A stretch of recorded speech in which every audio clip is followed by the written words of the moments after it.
நமது முன்னாள் டாக்டர் அவர்கள் அசோக் குமார் அவர்கள் விட்டு சென்ற பணியை இடைவெளி ஏற்பட்டுவிட்டது. அதில் ஒரு தொய்வு ஏற்பட்டுவிட்டது.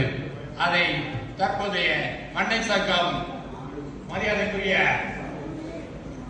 சீர்காழி ராமதாஸ் அவர்களும் மற்றும் மண்ணை சேர்ந்த நமது மொழியார் சங்கத்தை சேர்ந்த உறுப்பினர்களும் சேர்ந்து 21/1/2024 ஞாயிற்றுக்கிழமை மாலை ராகுகாலத்திற்கு முந்தி 4 மணிக்கு ஒரு தொய்வு ஏற்பட்ட சங்கத்தை மீண்டும் தொடங்கினார்கள் என்று சொன்னால் அது மறக்க முடியுமா? அன்று சொன்ன உறுதிமொழியை இன்று நிறைவேற்றியிருக்கிறார்கள். 4 மாதத்திலே அந்த கூட்டத்திற்கு என்னை கலந்து கொள்ளுமாறு மரியாதைக்குரிய சேவாங்க குழும செயலாளர் அவர்கள் அறிவுறுத்ததன் பேரில் நானும் சென்றிருந்தேன். அதில் பங்கெடுத்தது முதல் என்னிடம் அவர்கள் தொடர்பில் உள்ளார்கள். நமது அசோக்குமார் டாக்டர் அவர்களை பற்றி சொல்ல வேண்டும் என்றால் சொல்லிக்கொண்டே போகலாம். அவர் ஒரு ஏழைகளின் டாக்டர். மறக்க முடியுமா? எவ்வளவு சேவைகள் செய்திருக்கிறார். 1 2 இந்த கட்டடத்தில் கொண்டு பேசிக் கொண்டிருக்கிறோமே, இந்த கட்டடம் உருவாக்கப்பட்டதில் அவருடைய பங்கு மிகப்பெரிய பங்கு உண்டு. மறக்க முடியுமா? இன்று காலை கூட லைட் சங்கத்தினுடைய நண்பர் அவர்களிடம் கேட்டிருந்த இங்கே ஒரு கூட்டம் நடந்து கொண்டிருக்கும் போது இங்கே ஏசி இல்லை. வந்திருந்த லைன்ஸ் கவர்னர் எல்லாரும் வேலையில் சிரமப்பட்டார்கள். உடனே அசோக் குமார்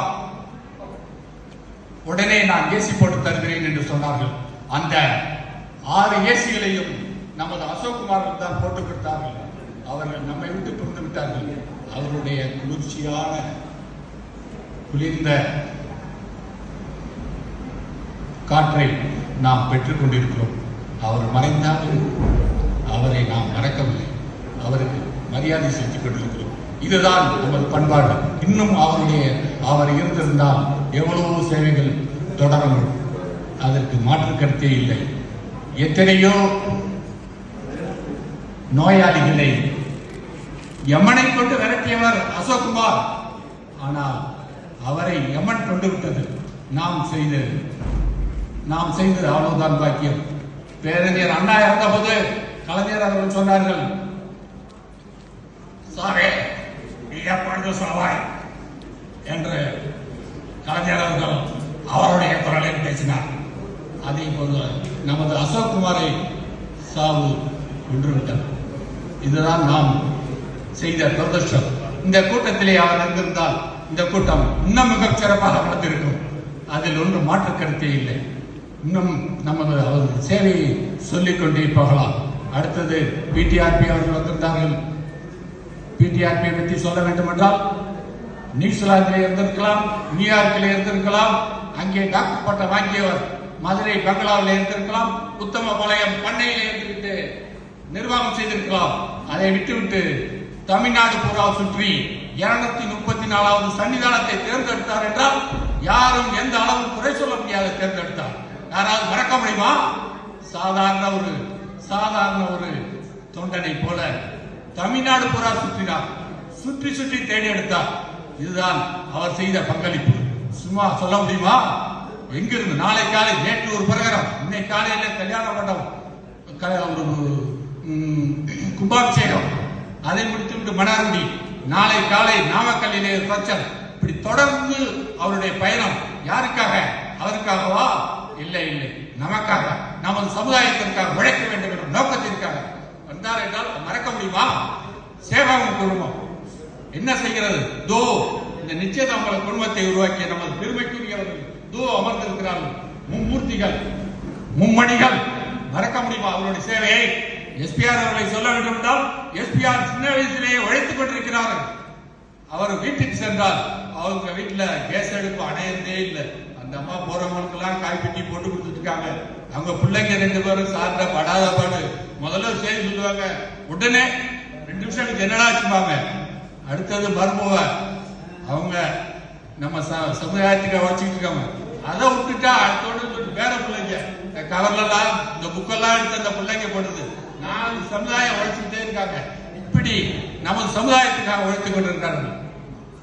மதுரை ஆரம்ப அவர்களை சொல்ல வேண்டும் என்றால் மதுரையிலிருந்து தன்னை இயக்கிக் கொண்டிருக்கிறார். எவ்வளவு ஒரு நிச்சயதாம்பூல விழா ஒரு நாள் நடக்கிறதுனால் மதுரையிலிருந்து தானே காரை ஓட்டி கொண்டு அங்க வருகிறார். எவ்வளவு சிரமம்! மழையில் வருகிறார், பனியில் வருகிறார், இரவில் வருகிறார். என்ன பாதுகாப்பு இருக்கிறது? இப்படி ஒவ்வொருத்தரும் உங்கள் வீட்டு சுபகாரியங்கள் நடப்பதற்காக ஒவ்வொருத்தரும் உழைத்துக் கொண்டிருக்கிறார்கள். அதே போல நமது NGP சொன்னால் நகைச்சுவையாக தன்னுடைய ஸ்டேட் பேங்கினுடைய மேனேஜராக இருந்து ஓய்வு பெற்று இந்த சமுதாயத்திற்காக எப்பேற்பட்ட உழைப்புகளை உழைத்துக் கொண்டிருக்கிறார். இவர்களெல்லாம் எங்கேயோ இருந்து கொண்டு ஒரு வாட்ஸ்அப் குழுவை ஏற்படுத்தி சென்னையிலிருந்து, தென்காசியிலிருந்து, திருநெல்வேலியிலிருந்து, கோயம்புத்தூரிலிருந்து ஒவ்வொரு ஊராக நமது சமுதாய மக்களை இணைத்து நமக்கு அடுத்த ஊர்ல இருக்கிறதே யாருன்னு தெரியல. அப்படிப்பட்டவங்களை நாம் எல்லாம் எங்கெங்கே இருந்து ஒரு வாட்ஸ்அப் குழுவிலே, நிச்சயதாம்பூல குழுவிலே கொண்டு வந்து நம்மை எல்லாம் அறிமுகப்படுத்தி என்னை இந்த மேடைக்கு பேசுவதற்கு அறிமுகப்படுத்தினார் அண்ணன் அவர்கள். அவர்களுடைய அந்த குழுவினுடைய இணைப்பிலே சேர்ந்துதான் எல்லோரும் நன்றாக செயல்பட்டுக் கொண்டிருக்கிறோம். இந்த மண்ணை சங்கம் மிகச் சிறப்பாக இந்த கூட்டத்தை நடத்தி நமக்காக பெரிய வாய்ப்பை கொடுத்திருக்கிறது. இன்று 71 ஜாதகங்கள் பரிமாற்றம் செய்யப்பட்டு படிக்கப்பட்டிருக்கிறது. இந்த 71 ஜாதகங்களுடையும் திருமணம் விரைவில் நடைபெற சேவக குடும்பத்தின் சார்பாகவும் மண்ணை சங்கத்தின் சார்பாகவும் வாழ்த்துக்களை தெரிவித்து வாய்ப்பளித்தமைக்கு நன்றி கூறுகிறேன். நன்றி, வணக்கம்.